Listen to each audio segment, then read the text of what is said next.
जो कांग्रेस के 11 मराठा मुख्यमंत्री, जिनमें शरद पवार भी शामिल हैं, 1960 से ये मांग पूरी नहीं कर पाए थे, उसे अब महायुति ने आखिरकार साकार कर दिया है। महाराष्ट्र सरकार ने 2 सितंबर को मनोज जरांगे पाटिल की 8 मांगों में से 6 मांगों को स्वीकार कर लिया है, जिससे मनोज जरांगे ने अपना आमरण अनशन तोड़ दिया है। अब आप ये कहेंगे कि दीदी, आप तो कुछ दिन पहले ये कह रही थी कि ये देवेंद्र फडणवीस को टारगेट करने के लिए काका श्री शरद पवार का खेल है। जी, मैं अब भी उस बात पर कायम हूं और इस पर जल्द ही एक फॉलोअप वीडियो भी बनाऊंगी।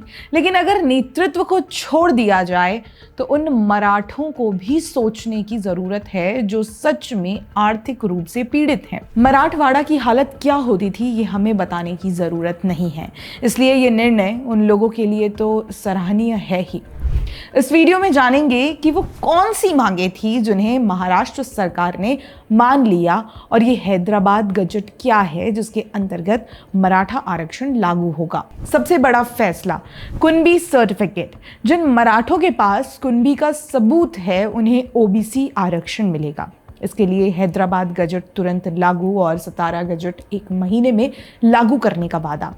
दूसरा, 58 लाख कुणबी रिकॉर्ड्स के आधार पर जीआर जारी होगा। गांव स्तर पर कमेटियां बैठेंगी और तय करेंगी कि किसको सर्टिफिकेट मिल सकता है। तीसरा, आंदोलन के दौरान 2023 से 24 में जो केस दर्ज हुए थे वो सब वापस लिए जाएंगे। चौथा, जिन परिवारों ने आंदोलन में अपने लोग खोए उन्हें मुआवजा और उनके रिश्तेदारों को सरकारी नौकरियां मिलेंगी। पांचवा, सर्टिफिकेट वेरिफिकेशन के लिए अलग से कमेटियां बनाई जाएंगी ताकि काम लटका न रहे। और छठा, सेज सोयारे नोटिफिकेशन लागू होगा, मतलब खून और शादी से जुड़े रिश्तेदार भी रिजर्वेशन के दायरे में आएंगे। अब क्या नहीं माना गया? सरकार ने साफ कर दिया कि ब्लैंकेट रिजर्वेशन नहीं मिलेगा। जो दस्तावेज देगा वही फायदा उठाएगा। साथ ही सतारा और पुणे उन गजट वाले मुद्दे पर कहा गया है कि कानूनी जांच के बाद ही आगे का रास्ता तय होगा। अब आते हैं उस नाम पर जो पिछले कुछ हफ्तों से हर न्यूज़ हेडलाइन में घूम रहा है, हैदराबाद गजट। तो ये है क्या? 1918 में निजाम सरकार ने एक सरकारी आदेश निकाला था। उस वक्त मराठवाड़ा हैदराबाद स्टेट का हिस्सा था। उस आदेश में साफ लिखा गया था कि मराठा असल में कुणबी यानी किसान जाति का हिस्सा है और कुणबी को बैकवर्ड क्लास मानकर आरक्षण दिया जाता है, पढ़ाई और सरकारी नौकरियों दोनों में। यानी ये गजट कोई अखबार की कटिंग नहीं बल्कि आधिकारिक सबूत है कि मराठे कभी बैकवर्ड क्लास में गिने गए हैं। आंदोलनकारी भी यही कहते हैं। जब निजाम के वक्त बैकवर्ड माने जाते थे तो आज महाराष्ट्र में क्यों नहीं? अब सरकार ने 2025 में ये गजट लागू कर दिया है, मतलब जिन मराठों के पास वंशावली या रिकॉर्ड्स हैं कि वो कुणबी एंटीसीडेंट से आते हैं उन्हें ओबीसी सर्टिफिकेट मिलेगा। इस पर जीआर भी जारी हो गया है। लेकिन एक पेच है, हैदराबाद गजट सिर्फ मराठवाड़ा कवर करता है।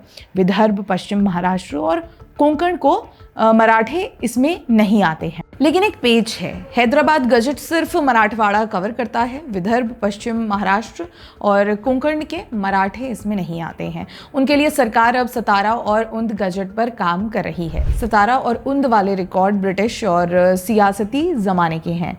इनमें भी कई जगह मराठा = कुणबी इंटरचेंजेबल लिखे गए हैं। अगर इन्हें मान्यता मिल जाए तो पश्चिम महाराष्ट्र समेत बड़े पैमाने पर मराठे आरक्षण के दायरे में आ जाएंगे। लेकिन दिक्कतें भी कम नहीं हैं।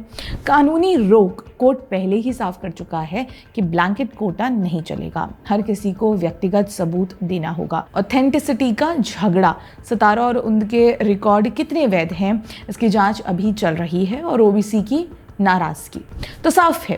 हैदराबाद गजट से सरकार ने तत्कालीन राहत तो दे दी है, लेकिन सतारा और उन गजट लागू करना आसान नहीं होगा। अब देखिए, मराठा आरक्षण का ये सवाल कोई नया नहीं है। 1960 से लेकर अब तक कांग्रेस ने 11 मराठा मुख्यमंत्री आए, जिनमें शरद पवार जैसे दिग्गज भी शामिल हैं। लेकिन आधी सदी तक ये मसला हल नहीं हुआ। हर चुनाव में ये सिर्फ वादों का टूल बना रहा और आज शरद पवार और उनके कुनबे के लिए ये सिरदर्द है, क्योंकि डेकेड्स तक जिस मराठा रिजर्वेशन को उन्होंने अपनी पॉकेट इशू बनाकर रखा, अब फडणवीस और उनकी टीम ने कानून के दायरे में रहकर समाधान पेश कर दिया है। यहाँ फडणवीस का सटल बैलेंस देखने को मिलता है। उन्होंने ब्लैंकेट कोटा देकर ओबीसी और कोर्ट दोनों को नाराज नहीं किया है, बल्कि हैदराबाद गजट जैसे सॉलिड कानूनी आधार पकड़ा और 17 जैसे टफ मामले को टाइम बाउंड तरीके से टैकल करने का रास्ता खोला। मुंबई की हालत देखकर हम तो आखिर में यही कहेंगे, सॉरी काकाश्री, बट क्राइसिस अवर्टेड।